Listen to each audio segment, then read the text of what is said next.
क्या है। आप घर से गाड़ी पर निकलते हैं, बड़े बड़े साइन बोर्ड लगे होते हैं, क्या वो दजल नहीं है? मतलब फास्ट फूड लिखा होता है कि सेहत देती है, लिखा होता है कि कोक बहादुर बनाती है, लिखा होता है कि ये क्रीम रंग गोरा करती है, क्या ये सब उसी का हिस्सा नहीं है? उसके बाद आपके ईमान और नजरियात की आप बात कर लें, जिस तरीके से आपको मसाजिद से दूर कर दिया गया, जिस तरह से आपकी मसाजिद के कहते हैं SOPs, वो कौन बना रहा है इस वक्त? WHO is owned by, run by big brothers. Big brothers कौन है? वो फ्री मैसनरी तंजीम के 7 बड़े जो हैं वो बना रहे हैं। अब उन्होंने क्या किया, उन्होंने आपके 1500 साल के मुत्तफिका अकायद को एक ही ज़रब में पाश पाश कर दिया। क्या हुआ? मैं सुनता था, आप सुनते थे, 1500 साल का मुत्तफिका अकीदा है आब ज़मज़म में शिफा है, 1500 साल का मुत्तफिका अकीदा है हरम में दुआएं कबूल होती हैं, 1500 साल का मुत्तफिका अकीदा है कि कोई भी मसलक हो कि कंधे मिला के सफ कैसे बनाई जाती है, हर चीज़ मुत्तफिका अकायद हैं।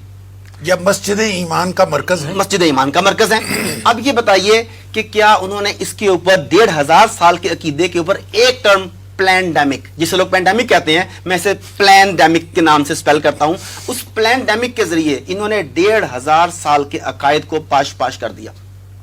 जो आदमी आज भी ये समझता है कि वहां पे आबे ज़मज़म पीने से शिफा नहीं होगी, 1500 साल का अकीदा उसने तोड़ दिया।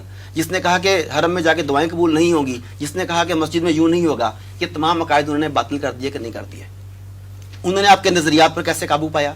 इनके 3 बुनियादी चीजें देख लें। नंबर 1, निज़ाम तालीम।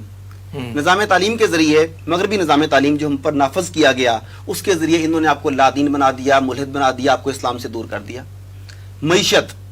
मईशत का निज़ाम इन्होंने आपको सूद में और कर्जों में यूं जकड़ दिया कि खिलाफत उस्मानिया के टूटने की बड़ी वजूहात में से एक उसका कर्जों में जकड़ा जाना था। तो आज दुनिया का कौन सा मुल्क है जो कर्जों में नहीं जकड़ा गया? आप ये देख लें। तीसरी बड़ी ज़हन साजी के लिए सबसे बड़ा टूल जो है उनके पास, वो है मीडिया। अब आप जब दज्जाल की बात करते हैं ना तो लोग मजाक उड़ाते हैं, ऐसे ही हो रहा है ना, अच्छा वो कहते हैं ये है नहीं, ये नजरियात कैसे तब्दील किए गए। उसके बाद जो लोग मानते हैं आगे उनका देखेंगे क्या स्टेप है। वो कहते हैं देखिए हम दज्जाल की दी गई सहूलतों से फायदा उठा रहे हैं, उस पर ईमान तो नहीं ना ला रहे, मतलब हम तो उसे बेवकूफ बना रहे हैं कि हम उसके फायदे ले रहे हैं, ईमान नहीं बेच रहे। इस हद तक आपके नजरियात चेंज हो गए। तो ये सारा कुछ बता रहा है कि हम इस वक्त किस तरीके से अरेस्ट हो चुके हैं। अब उन्होंने क्या कहा, पुराने जमाने में गुलाम बनाए जाते थे, उन्हें दागा जाता था ताकि पता लगे कि ये गुलाम है। औरतों को उठा के लाया जाता था निकाह के बगैर, तो नाक में नथ डाली जाती थी कि ये नथ डाली है, उसकी रस्म होती थी ये सारी की सारी। इस वक्त दौरे जदीद का सिंबॉलिक स्लेवरी का जो सिंबल है वो है मास्क। मुझे कोई डॉक्टर कोई तहकीक बता दें कि ये मास्क कोरोना वायरसेस जो बताते हैं उसके मुताबिक रोकने के लिए ये एलिजिबल है कि नहीं, कैपेबल है कि नहीं उसका। ये सब कहते हैं कि ये नहीं रोक सकता, ना दूसरों तक पहुंचाने से रोक सकता है, ना वो कर सकता है। मगर इस प्लैंडेमिक के नतीजे में उन्होंने कहा कि सबसे पहले आपको ज़हनी तौर पर तस्लीम करना है कि आका की बात सही है या गलत है, आपने माननी है। आपने मान ली। जितने मीडिया चैनल्स हैं पाकिस्तान के भी 90%, क्या उनमें कहीं ना कहीं सिंबॉलिक आई आपको नजर आती है कि नहीं आती?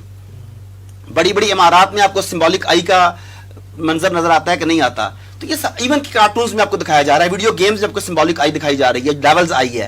तो ये सब आपको ज़हनी तौर पर तैयार कर रहे हैं कि किसी भी वक्त एक आदमी आएगा और वो ये नहीं कहेगा कि मैं दज्जाल हूं, वो खुद को मसीहा कह के पेश करेगा।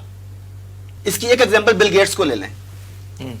बिल गेट्स को पोर्ट्रेट किया जाता है हमारे ममालिक में, ये मसीहा है, ये मुख्तलिफ बीमारियों के लिए हमें मदद फराहम करता है, फलाना करता है, फलाना करता है। मगर दूसरी तरफ जितने भी ज्यादा एस्टेब्लिश कंट्रीज है वहां पे उसके खिलाफ जंगी जराइम का मुकदमा चलाने की मुहिम जोर पकड़ रही है। कि bill and Melinda Gates foundation ये जंगी जराइम के मुर्तकिब है। इन्होंने तंजानिया में बंदे मारे, अफ्रीका में बंदे मारे, इंडिया में 10,000 बच्चा पोलियो वैक्सीन के बाद मारा गया, ये रिपोर्ट सामने है। लेकिन हम जकड़े जा चुके हैं। हम वो देखते हैं जो मीडिया दिखाता है, हम वो सुनते हैं जो मीडिया सुनाता है। और आपने आगाज में कहा कि मेंबर और मेहराब ने इसे बंद कर दिया, तो जब हमारे पास एक ही चीज रहेगी सुनने की, तो एडवर्टाइजमेंट का आर्ट है कि झूठ इतने तवातर से बोलो कि वो सच लगने लगे। ये हुआ हमारे